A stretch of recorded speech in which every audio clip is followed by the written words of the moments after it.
All right, so we are at the top of, or actually about the middle of page 10, and we are looking at the properties for addition. This is going to be the second video on week 2, day 2. So make sure you're watching these before class so we can look at things together in class and know what's happening. So on our collaborative notes here, there are some terms. Let's look at those. And starting off with the variable. So it's a symbol, and that is usually a letter. And that is why we cannot use x for multiplication anymore. And it is representing an unknown number. And then a couple other terms having to do with addition. Add-ins are the things that you are adding together. And then the sum is the answer to an addition problem. Okay. Sum is the answer to an addition problem. You have to make sure that when I say sum, you understand that that means that we did some addition and we got an answer. All right, so 2 of the properties of addition are on this page, and then we'll look at the third one on page 11 in a moment. The first one that we're looking at is the commutative property of addition. So in a general form, that says that a plus b is the same as b plus a. So we know this. This is, 2 plus 3 is the same as 3 plus 2. And it just is the idea that with addition, we can change the order, and it's not important. So it can be changed or switched.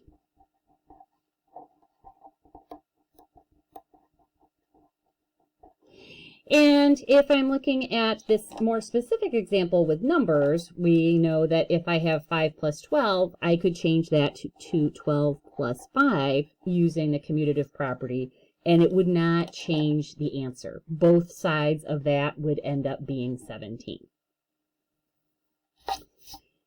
So the numbers commute. So think about commutative property. Numbers are commuting. They can move around. With the associative property, it's how we're grouping them, how we are associating the numbers together. So in the general one with A, B, and C here, we could either add the A and B first, then add the C on, or we could add the B and the C first, and then add A on. So we are changing the order in which we're doing them, so the groupings of how we're doing this addition. So in numerical terms here, we actually don't change the order of the numbers at all. We change where the parentheses are. So instead of adding 1 and 2 first, we're going to add 2 and 3 first. So you'll notice that the 1, 2, and 3, that order stayed the same, but the location of the parentheses has changed. And flipping over to the top of page 11, we are looking at the additive identity property, which is also could be known as the addition property of 0. And it is an identity property because whenever we have the word identity in there, we're trying to figure out what do we do to that number but end up getting that number as the answer. So when we're adding something to that number to get that same number, we are adding 0. So what do we add to A to end up just getting A? And that's going to be 0. So any number plus the 0 is just that same number. And that means we call 0 the additive, because it has to do with addition, identity. What do you add to a number to stay with that number? And with a more specific number situation there, if we add 5 and 0, we're just going to stay at 5. It does not change. And we did already talk about this in the last section, but just a reminder that difference is the answer to a subtraction problem.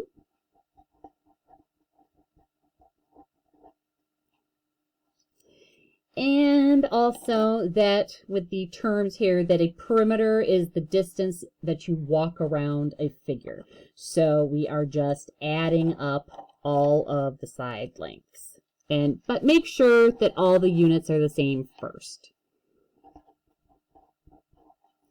Sometimes they like to put like meters in some of them and centimeters in other ones, and you need to make sure that they are all in the same unit before you start adding. Otherwise, what you're adding is not going to make sense.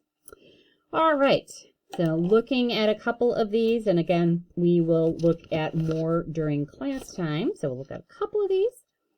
All right, so if I'm rewriting this addition problem using the commutative property, so the commutative property is the one where the numbers are commuting, so I can switch their order. So something that would mean the same thing is 44 plus 101. I switch the order. And I can do the same thing with just variables. So instead of x plus y, if I'm using a commutative property to rewrite it as something that is equivalent, I just flip-flop. So y plus x. With the associative property, now see, notice I've got the numbers already printed out over here, but we're going to put the parentheses in a different spot, because with the associative property, the numbers are not moving. We are just moving the parentheses. So we shall move the parentheses so that instead of adding the 23 and the 9 first, let's add the 9 and the 10 first, and then add the 23 on.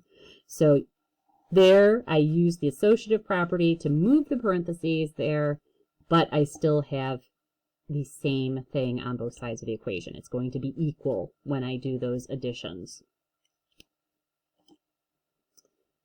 With the letters over here with the R, S, and T, so instead of doing S and T first, we can do R and S first, and then add the T on. Again, moving the parentheses, not the numbers around. And then a couple with the addition property of 0. So remember, 0 is the additive identity. So no matter what I add 0 to, it just stays itself. So that would just be 423. It's going to stay 423. 0 and 25, it's just going to be 25. 0 and x, that'll just be x. And then we could also look at this in a vertical situation. I could not figure out how to get a line there that would work well. So, all right, so 67 plus 0, so I can have a vertical addition situation. Doesn't matter. We're still just adding 0, which means we're not changing it. It will stay 67. And again, that's because 0 is the additive identity, which we have up above as well.